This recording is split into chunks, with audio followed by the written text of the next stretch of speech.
Uyu ni umwanya wo kumva no gusobanukirwa ijambo ry'Imana mugezwaho n'umuryango w'amatorero Beteli mu Rwanda. Amen. None Imana iraduhamagaye turere kure. Muri iki gihe rero navuze natangiye kubabwira kuva 2019 Covid itangira bikitwa ko ari mu Bushinwa gusa, hanyuma OMS ivuga ngo ni epidemi, ni indwara igarukira mu gace runaka. Hanyuma mu nyuma hano twavuze ko iza pandemi, nikuvuga izafata isi. Pan ni prefix y'ikigiriki ivuga the whole yose. Noneho 2021 duhabwa ijambo rivuga ngo 2022 nubwo icyo cyorezo kizaba kigihari, ariko hari ibindi bizaba byongerezwa kuri ibyo. Ahubwo Imana izarinda abahagaze muri yo. Muri Zaburi ya 46 ntabwo byatinze isi yatangiye kwinjira mu bibazo. None ubu rero intambara yatangiye iri muri Ukraine imaze kugira ingaruka mu rwego rw'isi yose.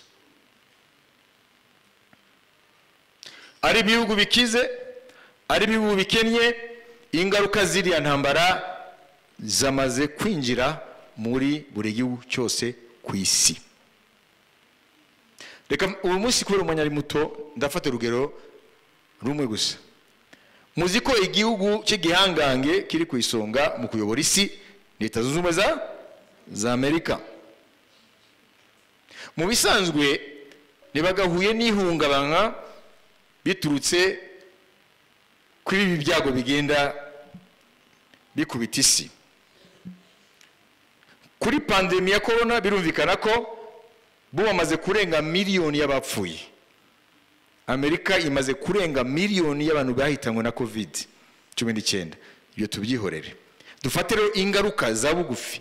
Intambara ya Ukraine yinjiye ku munsi wayo wa 80 nimba nibuka. Uburusiya bwateye Ukraine buzi ko ari iminsi 3 bukaba burangije gufata kiriya gihugu. Ariko ubu rero binjiye mu munsi wa 80 intambara igihari. Ahubwo biravugwa ko izaba ikaze cyane mu kumunani. Niko kubera intwaro bari barahabwa bariya bo muri Ukraine. Ibihugu se biro birahagarara gute mu ngaruka z'iyi ntambara ya Ukraine? Reka mfate rero urugero rw'igihugu cy'igihangange, la première puissance mondiale sur le plan militaire, économique, Leta Zunze Ubumwe za Amerika. Ubukungu bwatangiye guhungabana muri kiriya gihugu. Leta Zunze Ubumwe za Amerika zitangira gufata ingamba zitandukanye. Hari ikintu uno munsi cyitwa inflation kimaze gufata isi yose, izamuka ry'ibiciro ku isi yose, haba mu bihugu bikize n'ibihugu bikennye. Iyo habaye izamuka ry'ibiciro inflation, banki nkuru y'igihugu cyangwa z'ibihugu bishize hamwe n'ibihugu by'Uburayi bifite banki centrale yitwa BCE, ko buri gihugu gifite banki centrale, n'ibihugu byishize hamwe bigira banki imwe centrale, banki nkuru. Bafite za mekanisme bakoresha kugira ngo barebe ukuntu baramira ubukungu, cyane cyane mu byerekeye politique monétaire, ifaranga ngo ricungwe n'ikomeze gutaga agaciro. Amerika rero umviriza, kimwe muri ibyo ari ikintu bita l'auto directeur cyangwa key rate mu Cyongereza. Uvuga ngo banki nkuru ishobora gufata icyemezo cyo kuzamura inyungu ku nguzanyo cyangwa inyungu ku kubitsa. Joe Biden, perezida wa Amerika, yabanje kuzamura rimwe, azamura ibyo bita l'auto directeur ya banki nkuru ya Amerika kugira ngo bigire ingaruka yihe. iyo bazamuye gutyo murumva yuko ibigo bijya kusaba inguzanyo biratinya. Hanyuma abajya kubitsa bo bariruka kuko bari bwunguke, bigatuma bagabanya la masse monétaire mu bantu, bakagabanya ubwinshi bw'amafaranga. Ibyo ntabwo bigoye, si ngombwa kuba economiste ngo bimenye. Ni ibintu umuturage wese akwiye kumenya kuko urabisobanura mu Kinyarwanda umuntu akabyumva. Mwabyumvise? Nuvuga ngo taux directeur cyangwa key rate mu Cyongereza, banki centrale, banki nkuru y'igihugu cyangwa ibihugu bishyire hamwe, ni kimwe mu bintu bakoresha kugira ngo barwanye inflation, izamuka ry'ibiciro. Amerika rero imaze kubona ko abantu bajya guhahisha, nimba yatwaraga amadolari 10 akuzuza agakapu ke agahaha ibintu akeneye, amadolari 10 bya bindi yahahishaga amadolari 10 asanga byamutuye amadolari 15. Murumva ko si kibazo. Amen. Mwajumvise? Hari umusaza umwe muri Canada ari muri retraite, yagiye guhaha. Umva n'umusaza ari muri retraite, aragenda afata agakapu ke ajya mu magayon ari ama etagere, ashiramo uko yasanzwe abikora. Ageze rero kuri kese hariye, kuba kashi hariye, noneho baramubarira basanga ibyo yahahishaga amadolari 24 y'abanyakanada bigiye kuri amadolari 38. Hiyongera amadolari 10. Afashe na carte ngo ashiremo imashini iranga ko amafaranga ntago yuzuye. Atangira kurira mu gakapu ke agabanya ibintu ngo abisubize hariya, kandi imbere amafaranga ayo madolari 28 yaguraga ibyo bintu. Umuntu umwe yari inyuma ye rero umugira neza, abonye uwo musaza aravuga ati oya, ati bigumizemo, ayabuze ndayishura. Uriya musaza yego yarashimye, ariko ageze iwe ahita ashira ku rubuga, aravuga ati nubwo nshimye uwo mugira neza ibyo yakoze, avuga ijambo rimwe ngo j'ai laissé ma dignité, agaciro kanje mu myaka maze ahubwo jyewe mfasha. Nuvuga ngo agashize hehe hariye ko mbaye umuntu noneho nanjye wo gufashwa. Iyo ni situation iraba mu bihugu byose. Noneho muri make rero Joe Biden mu kurwanya inflation muri Amerika yazamuye taux directeur rimwe. Musazo ntago bakunda kukinisha ngo bazamure bamanura uko bishakiye. Azamura rimwe, inflation ibiciro bikomeza gutumbagira. Mu gihe gito yongera kuzamura uga kabiri. Mwabyibise? Nabyo birazamuka. Nuvuga ngo rero ntabwo ari solution. Ndio nabikora mu buryo buri simple ngo mubyumve. Noneho kugenda bajua kuri taux directeur key rate ntabwo byamanuye inflation muri Amerika. None ubu rero urazi icyo ashaka gukora, uwamubanjirije we yasimbuye Donald Trump, we yarigeze gushira ikintu cyo kuzamura amataxe yiva mu Bushinwa. Cyo gihe hari intambara hagati y'Ubushinwa na Amerika mu by'ubukungu. Donald Trump ashiraho amataxe y'ibintu biva mu Bushinwa. Iyo amataxe hari n'ibiciro birazamuka. Nanavuga ati rero ko kuguma tuzamura taux directeur byananiranye, reka rero ya amataxe Donald Trump yashizeho nyakureho niburi ibintu byinjire nta mataxe, bitume umuturage ashobora guhaha. Ariko ingaruka ni yihe? Leta irahomba amafaranga. Nuvuga ngo ayo mafaranga irayahomba kandi n'amamiliyari y'amadolari. Nuvuga ngo nibyo leta yakoresha ayo mafaranga bezagira ikibazo. Muri make nashaka kubabwira ngo isi yugarijwe n'ibibazo bikomeye. Mwabyumvise? Ibi bifitiye ingaruka se mu kwizera kwacu. Ingaruka nuko abantu bizera hagati n'ibi bintu biraba ku isi binjira mu ntambara abateologie bita tension eschatologique. Eschatologie ni byerekeye ibintu Imana yavuze bizaba mu gihe cy'iherezo, nibyo Imana ivuga mu masezerano yayo y'ibizaba. eschatos ni ukuvuga la fin, le temps de la fin. Ni ukuvuga ngo umukristu afite ibyo Imana imubwira by'ubwami. Ibyo ni ibintu ategereje, ibyo ni ibintu yiringizwa n'Imana, sibyo?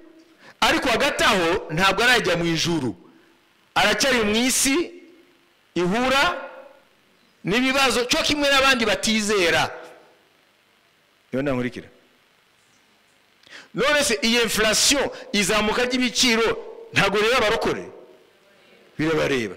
Nuvuga ngo dusangiye rero n'abatuye ku isi ingorane z'isi, ariko kandi tukaba dufite ibyiringiro, amen, by'ubwami buzaza, nubwo buri muri twebwe mu buryo bw'umwuka, ariko dutegereje ishurwa ryabwo.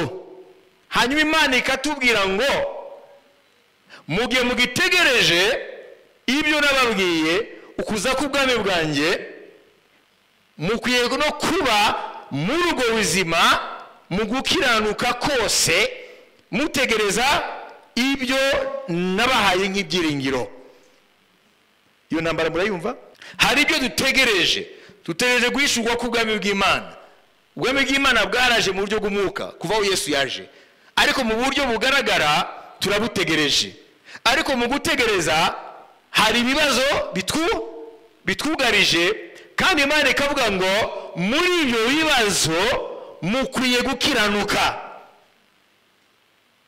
Kandi uko isi igenda yinjira mu bibazo bikomeye, ubuzima bw'abantu bugenda bukomera, kandi iyo bukomeye Satani ahita abaha amayeri 1000 yo gukemura ibibazo. Wajya kubireba mu ijambo ry'Imana bihabanye n'imigenzereze y'ubwami bw'Imana. Ninde yabyumva ibyo? Murabyumva? Tension ni iki mu Kinyarwanda? Iyo mvuze ni uyu n'uyu, imibanire yawe iri muri tension. Nuvuga ngo ntatuze hagati yabo, barashamiranye nuko batararwana. Amen. None ubwami bw'Imana niba nebizera kubwami bw'Imana buzaza, Kristo utari umukristo, ntabwo twiringira Yesu mu by'ubugingo gusa. Amen. Tumuringira mu bwami buzaza. None ubwami bw'Imana buzaza, sinshaka kuvuga aspect spirituel yabwo cyangwa uruhande rw'umwuka bw'ubwami bw'Imana, buri muri twe mu mwuka. Amen. Ariko ni umuganura gusa, umuzuzo ntabwo uraza. None Imana yatubwira ngo mugiye mugitegereje kuzaseruka k'ubwami bwanjye, mwisi muzasangira n'abisi ibibazo byayo, ariko mwebwe nimugenze ngabo mu kwivana muri ibyo bibazo. Mumva byoroshye? Bita birema icyo bita tension eschatologique, bizana tension. Umva, jewe nshaka kuzinjira mu masezerano y'Imana nasohozwa, ariko hagati aho ndiho ndahura n'ingorane. Umushahara wanjye ntabwo wazamutse, ariko ngiye ku isoko ibintu byazamutse. Ese abana ndabakura ku mugati narawamenyereje? Ese madame ndamukura kuri ya mavuta mushe ku rukotori? Biyo bizakunda se? Biragenda gute? Monsieur rero, umugabo rero, umutwe w'urugo arakunda Yesu, ashaka kuzabona ubwami bw'Imana buseruka, ariko hagati aho tension yagize gute? Yazamutse mu rugo. Umushiya uratangiye, abana bagatangira ati papa none se kuzana umugati, bikaba ikibazo. Ugatangira kugabanya kuri ibi, ukagabanya kuri ibi, no kugabanya bikananirana. None se bigenda gute? Bitangira ku affecta kwizera kwawe, bitangira gukora ku kwizera kwawe. Na nibyo Yesu yavuze, ntabwo yigeze umwami habwa icyubahiro. ntabwo yigeze yirengagiza ko gutegereza ubwami bwe, gutegereza amasezerano y'Imana, ntabwo yirengagije ko agataho umukiranutsi araza kuba muri tension. Niyo mpamvu yavuze muri Yohana 16:33, ibyo mbibabwiriye kugira ngo mugire amahoro muri njye. Mu isi mugira umubabaro, ariko nimuhumure nanesheje isi. Amen. Amen. Mbibabwiye mugire amahoro muri njye, kubera yuko mu isi ho ntayo muzabona. Mu isi hazabata tension. Babyumvise? Ngo mbabwiye mugire amahoro muri njye. Hanyuma agahita avuga rero ikibazo rero. Mu isi mugira umubabaro, ariko nimuhumure nanesheje isi. Amen. Amen. Mu Kinyarwanda ntabwo byumvikana neza. Umviriza ngo je vous ai dit ces choses afin que vous ayez la paix en moi. Kugeza aho tujyanye neza n'Ikinyarwanda. Ariko amagambo akurikira ngo vous aurez des tribulations. Ntabwo ari umubabaro. Dans le monde. Mais prenez courage, j'ai vaincu le monde. Tribulation. Amen. Hallelujah. Amen. Nushaka ushireho trouble. Kuba trouble muri mwe. Nuvuga ngo mu isi hazaba hariho ibintu, amen, bituma abantu baba muri tribulation, birwanya ya mahoro. Yesu yabwiye ngo mugire amahoro muri nje, ariko mu isi ari n'imbaraga ziyahungabanya. Mwabyumvise? Ndakunda umwami, ndategereje kuza ku bwami bwe, ariko agataho hari ibibazo byugarije abari mu isi. Nanjye ndi mu isi. Nafashe urugero rw'amafaranga mukoresha mu rugo n'umuryango wawe, ariko noneho ibyo mwahoraga mukoresha mu mafaranga ntabwo amafaranga agihwanye. Atari uko mwazamuye irari ry'ibindi mutajyaga mujyamo, nubwo waguma mu byo mwajyaga mugumamo, ibyo mwajyaga murya bikari bya bindi, n'ibindi mwahoraga mwiperemeta ntazi ibyo ari byo. Ariko amafaranga uko ameze ntabwo ahwanye n'isoko, kuko isi yinjiye muri inflation. Isi yinjiye mu izamuka ry'ibiciro.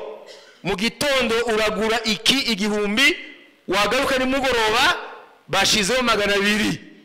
Ejo mu gitondo bashizeho 300.